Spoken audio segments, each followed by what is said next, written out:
Crawford is looking slower. You think he's getting older? I'd rather get him before he finishes. I'd rather get him before he really gets old. He's getting slower. Look at the legs. Before we start talking about this, I want to say Teofimo is a good fighter. And I hear people talking, why is Teofimo not a big draw? Well, one of the reasons to me is he's an inconsistent fighter. He looked good against Josh Taylor, looked good against Lomachenko. Then he gets lackluster performances against Sandor Martin and also Jermaine Ortiz. And people want to blame it, oh, it's his level of competition. He fights to the level of his competition. Well, I'm sorry. The elite great fighters in boxing do not do that. Another reason to me, and it's just my opinion, is he doesn't fight enough. And that just doesn't go for Teofimo. A lot of these young fighters don't fight enough. And I believe Teofimo would be one of the big stars in boxing if he was more active. A reporter asked him, did he want to fight Jerron Boots Ennis? You know, there's been rumors that Teofimo was thinking about moving to 147, and they asked him, would he fight Jerron Boots Ennis? And he says Jerron Boots Ennis doesn't have enough experience. And they also asked him, which you heard at the beginning of the video, is how is he going to beat Terence Crawford? And Teofimo flat out admits that Terence Crawford's slowing down, it is getting old, and I want to get him before he retires. I can remember Teofimo calling Terence Crawford opportunist.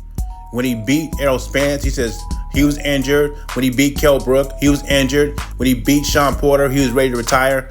He says Terence Crawford is an opportunist. He beats fighters that have been injured, fighters that are ready to retire. And you look at Teofimo when he beats Lomachenko. Lomachenko had a bad shoulder. Josh Taylor was coming off from a long layoff with no tune-up. And now he wants to fight, in his words, an old Terence Crawford, and he wants to get that on his resume before Terence Crawford's retired.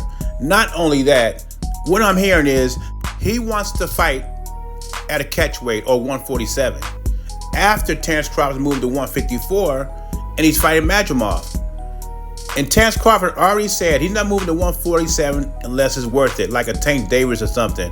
Teofimo's not a big draw. So why would Terence Crawford move down to 147 to fight him? I love the Teofimo-Terence Crawford fight, but I believe the fight should be at 154 if Crawford beats Madrimov. Just like if Crawford wants Canelo, he has to go to 168. There is no catch weight. Now, what I mentioned earlier about the Josh Taylor victories, the Loma victories, I still give them credit for those victories because they got in the ring with them, even though they said they were injured. My motto is, if you get in the ring, you're 100%. All the excuses fly away. Now, the Teofimo fans to listen to half this video and say I'm discrediting his resume. But in reality, what I'm saying is they can say the same thing about you that you're saying about Terence Crawford. Now, Teofimo talks about he fought a guy in 2 car wrecks, but before the fight started, guess who Mr. Lopez picked to win the fight? He picked Errol Spence. After the fight is a different story. It sounds like to me that Teofimo is not interested in cleaning up 140 or cleaning up 147. He only wants one fight. That fight is against the, in quotation marks, the aging Terence Crawford. Teofimo is no longer interested in fighting people in their primes. And I hope he gets to fight. But I hope the fight's at 154, especially if Terence Crawford wins that WBA strap. Anyway, leave your thoughts or comments below. Let me know what you think about Teofimo's comments. Jay Beezy, I'm gone.